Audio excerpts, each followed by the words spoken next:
तो रूस यूक्रेन महायुद्ध से जुड़ी इस वक्त की बड़ी खबर की तरफ रुख करने जा रहे हैं, जहां यूक्रेन के सामने आने वाले वक्त में हथियारों की भारी कमी होने वाली है। और ऐसा इसलिए क्योंकि स्विट्जरलैंड ने यूक्रेन को हथियार देने से मना कर दिया है। साथ ही जर्मनी और स्पेन को भी हथियार देने को लेकर आगाह किया है, यानी रूस का सामना करने के लिए यूक्रेन को इन देशों से नए हथियार नहीं मिलेंगे।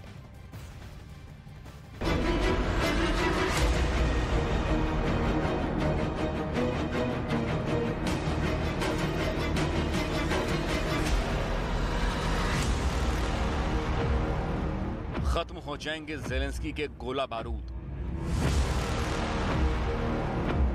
यूक्रेन पर आने वाली है बड़ी शामत। हथियारों की मदद पर पश्चिमी देशों में पड़ी फूट। रूस से युद्ध में ज़ेलेंस्की के लिए नई मुश्किलें इंतजार में हैं। आने वाले दिनों में यूक्रेन के सैनिक हथियारों की कमी से जूझते दिखने वाले हैं।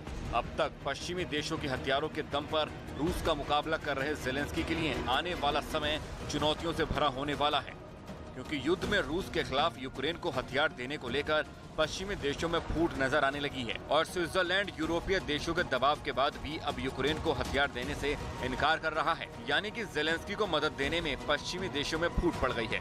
स्विट्जरलैंड ने अपने हथियार देने से मना तो किया ही, साथ में जर्मनी और स्पेन को भी आगाह किया है। दरअसल जंग में स्विट्जरलैंड किसी के भी पक्ष में खड़ा नहीं होना चाहता और यही उसके देश की पॉलिसी है। इसलिए उसने कई बार यूक्रेन की मदद करने से इनकार कर दिया है। अब वो जर्मनी और स्पेन को भी सतर्क कर रहा है। हालांकि इससे पहले स्विट्जरलैंड रूस के हमले की आलोचना कर चुका है और मॉस्को पर लगाए गए पश्चिमी प्रतिबंधों में भी शामिल है। स्विट्जरलैंड भले ही नाटो का सदस्य न हो, लेकिन पार्टनरशिप फॉर पीस कार्यक्रम के तहत नाटो का सहयोग करता है। इसके अलावा स्विट्जरलैंड संयुक्त राष्ट्र का भी सदस्य है।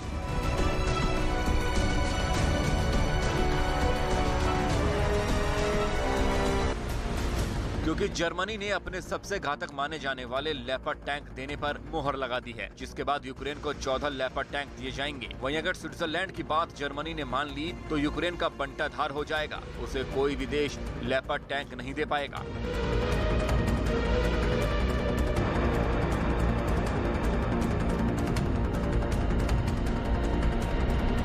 यूक्रेन के खिलाफ जंग छेड़कर रूस खुद दबाव में है। उसके दबाव की वजह भी है क्योंकि पश्चिमी देशों से यूक्रेन को मदद मिल रही है। एक दावे के मुताबिक यूक्रेन को कुल 28 देशों ने हथियारों की मदद दी है और इसमें सबसे बड़ा योगदान अमेरिका का रहा है।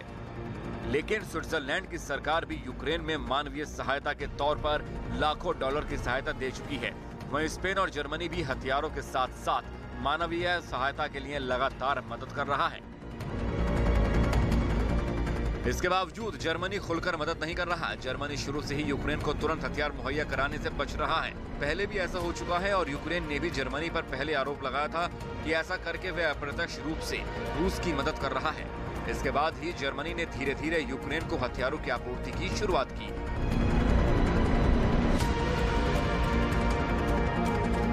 जर्मनी के इस ढुलमुल रवैये के पीछे उसकी ही नीतियां हैं। इन सब के बीच अगर स्विट्जरलैंड की तटस्थ नीति स्पेन और जर्मनी भी मानने लगी तो यूक्रेन की मदद करने वाले अन्य देश भी पीछे हट सकते हैं और अगर ऐसा हुआ तो यूक्रेन युद्ध में रूस का सामना नहीं कर पाएगा और वो युद्ध हार जाएगा।